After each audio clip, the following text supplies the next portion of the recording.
Hello and good afternoon. Welcome to Lunchbox. My name is Matt Cotton, and every day this week we're producing live telly for about 15 minutes, so keep tuning in. Now today we're very lucky to have Adam Lee Potter in the studio.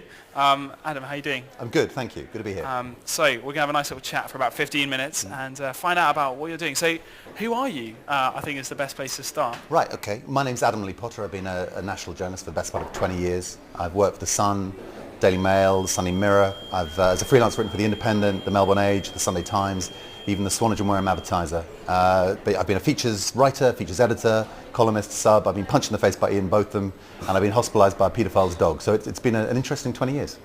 Okay, so what brought you to Bournemouth? What are you doing here suddenly? Well, firstly, I'm a Dorset boy, and I've got a young family. I was born in Poole, brought up in Wareham, desperate to get back. I've also now interviewed every cast member of Coronation Street twice. So I couldn't go around the hall a third time, so I was desperate to come home to Dorset. So I'm here, very happy to be at the university as practitioner in residence, which I'm loving the title, brilliant. Yeah, it's quite glamorous actually. Yeah, no, I like that, you know. In residence, sounds, very yeah, and I'm very much a freelance journalist. I've got a column for the Dorset magazine, I've got retainers with the Daily Express, the Standard, I'm still writing for the Mirror. Okay. I'm doing a lot of copywriting for an ad agency in Bournemouth, and I've got a TV production company I've just set up, so I'm busy. Okay, so as a journalist, a kind of a practitioner in residence now, how it's a mouthful, isn't it? I don't know which title to call you. I'll call you Adam. Let's go for that. Yeah, it's fine. How did you kind of where did you start out, and what's your kind of journey and your story to kind of where you are now? Well, I wasn't lucky enough to study journalism at university. I had actually read Latin, which is completely no use at all. But very good for crosswords, not less good for sort of door knocks and the rest of it. I studied that in local papers because that was what you did back in the day. So my first job was at the Western Gazette in Yeovil. I remember walking the first day and the guy said, "What do you want to do? News, business, farming, showbiz?" And I said, "I'd love everything apart from farming." And they made me farming editor. So that was my first job, farming editor of the Western Gazette. Okay. And then went from there to the Newcastle Journal, big morning paper in the northeast. Okay. Was there for a year and a half, started selling stories to the Nationals, got some summer relief shifts with the Sun in Manchester, got a contract, 6 months later got a staff job, went from there. Sun, Mail, Mirror, here we are. Okay, and so you mentioned a minute ago getting hospitalised by someone's dog. What's that story? That was my first ever job for the Newcastle Journal, so I was maybe 22, and I was sent to Dornock, the wife of a scoutmaster who'd been sent down for 18 months for sexually abusing his scouts. Oh, right, okay. So knocked on the door, said, "Hello, my name's Adam from the Newcastle Journal. What do you think? I've heard your husband's been locked down." She said, "Right, I'll tell you everything you need to know. Just wait there 1 second." Waited there maybe 30 seconds with my notebook in hand. She came back with the biggest Great Dane I've ever seen, and literally just went whoomph, and I woke up in casualty. Oh wow, okay. Literally knocked me unconscious, hit me on the concrete floor. And that didn't put you off journalism then? No, because actually I then rang up the desk, literally covered in blood in Newcastle Infirmary, and said what had happened, thinking they'd say, "Poor chap, take the rest of the day off." And they actually said, "Well, okay, we need a quote for this story. The mother of this guy lives 2 streets away, so go back and do the mother."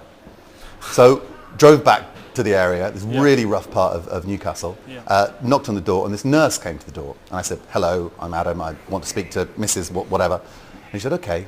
Waited there another 20 seconds, and this really old lady came out on a Zimmer frame. So again I had to say, "Hello, I'm Adam, I understand your son has been locked up for 18 months today for sexually abusing these boys in his care." And it turned out that she had angina, which was why the nurse was there. So she literally collapsed on the doorstep with an angina attack. So that was very much my sort of blooding for emotional journalism, I think you call it. So they kind of threw you in the deep end a bit. They did. I've never quite forgiven them, no. Okay, so for journalists up and coming, studying at a university, we've got a lot of courses doing that here.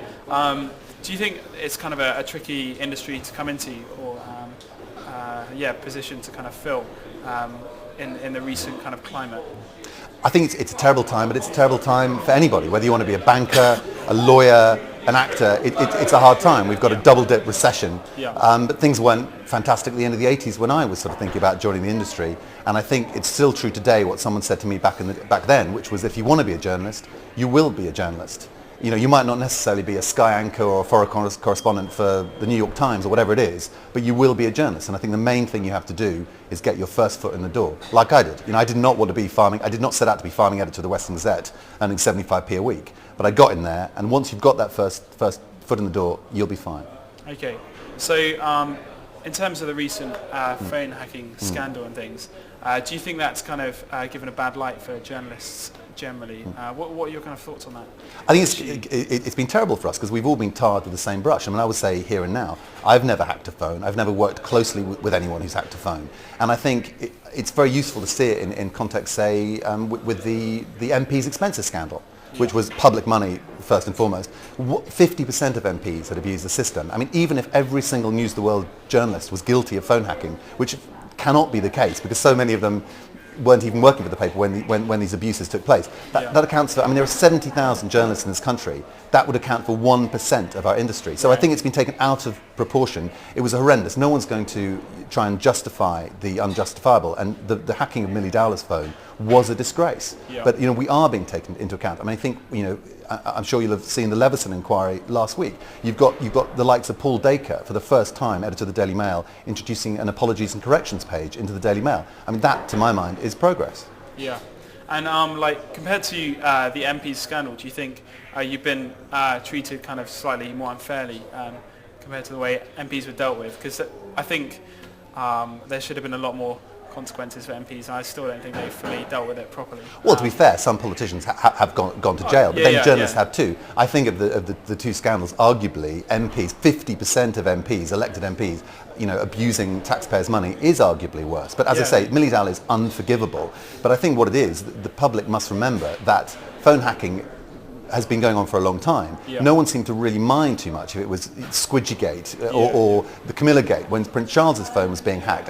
Readers thought it was seemingly quite amusing. Okay. But for my money, the hacking of Millie Dowler's phone, either hacking is wrong or it's not. Okay. So yes, Millie Dowler is more emotive, but the hacking of Hugh Grant's phone is just as bad. So yes, we have got a very bad reputation. I mean, I think we're the second most loathed industry next to estate agents. Right. But I think people should remember that actually newspapers are the cheapest luxury you can still buy. I think they're jolly lucky to have us, frankly. And actually, I think a lot of people take newspapers for granted.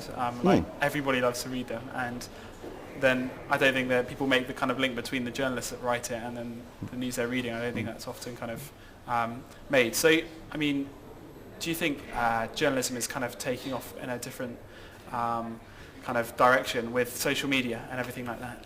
Undoubtedly, the medium is changing, and you can already see, even taking aside the social media aspect, which of course has changed the industry. I mean, look at something like the Evening Standard. By going free, becoming a free sheet, it's now in profit for the first time in 10 years. Right. So that's a massive change. I mean, and yes, of course, we're finding stories from Twitter, from Facebook. It's a massive part of our brief now. But I mean, newspaper journalists have always had to be adaptable. I started out with a mobile phone the size of a brick and sharing a phone between two people. And now the technology accessible to us now is completely different. You've got to move on. I started out with a typewriter. I mean, crikey, can you work a typewriter? No, not quite. I remember kind of doing that with my mum's one when I was a kid. Exactly. So things change, and you've got to be adaptable. If you're a decent journalist, you have to be flexible. Okay, so do you think that there's room for kind of everyday civilians and normal people to start kind of doing their own journalism, getting this out there, and to be picked up without having to go and do a degree? Or, do you think it's quite easy for people to kind of get noticed now? Well, I mean, I do. I mean, I think that's the whole... People who do... Civilian journalists are in existence now, which they weren't when I was around. I mean, anyone with a mobile phone camera and a Twitter account, you're away. When the 7/7 bombings happened, there was something like 30,000 within a week, 30,000 kind of things the BBC had been sent of photos, stories, and reports, and it was unbelievable, the kind of overwhelming response. It's almost like the public are seeing that kind of this is like a responsibility to kind of... I think that's great. I think that's surely what drives anyone to move into journalism. And I actually think civilian journalists actually keep journalists on their toes. I think it's great. I welcome the competition. If there's someone who would do it for free, it's... Well, I would never encourage anyone to do journalism for free, but yeah, sure. Okay, so do you think that it needs regulating more tightly, the industry generally? Because at the moment you've got the self-regulation of journalists, and do you think that's working? It hasn't worked, palpably hasn't worked, but I'm very, very chary about the notion of bringing in extra legislation. Okay. So I'm hoping that the phone hacking scandal has been so dangerous that, as I said, Paul Dacre bringing in an apologies corrections column, which may sound trivial, but actually it's a big step forward. So yes, we need more self-regulation that actually counts for something, because bringing in government control could never work. I mean, if government were to bring in extra legislation, we wouldn't be able to see stories like the MP's expenses scandal, which is probably the biggest story of the last 10 years, the most important story of the last 10 years. Yeah. Do you? What kind of things do you think would need to be done to tighten the kind of the regulation? Well, I think the code of conduct is sufficient, but it just necessitates editors making sure that code of conduct is pursued. I do think standards have improved, even in the 20 years that I've been in the business. I think there is less wrongdoing now than there was. But of course, we do need to look to our laurels. And I guess recently it's been the instance where there's this phone hacking scandal story that's been kind of blown out of the water a bit. It's come up and above, and everybody's suddenly seen it and thought, oh, I've got a real issue with this.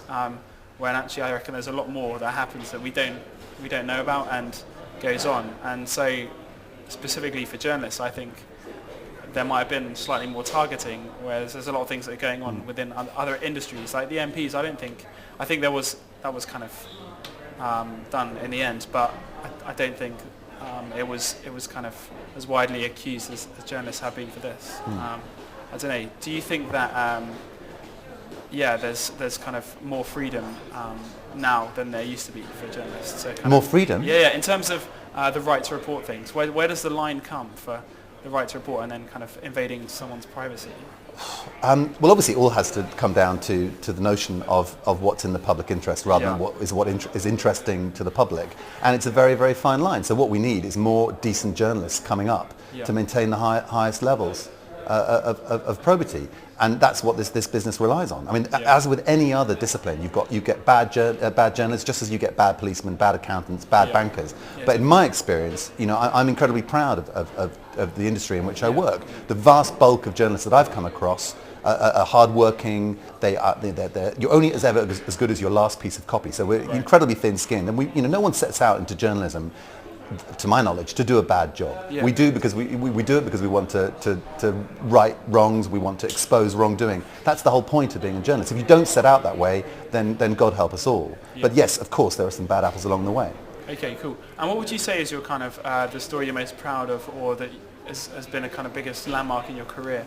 What can you elaborate on? Well, I was selling when I was at The Sun.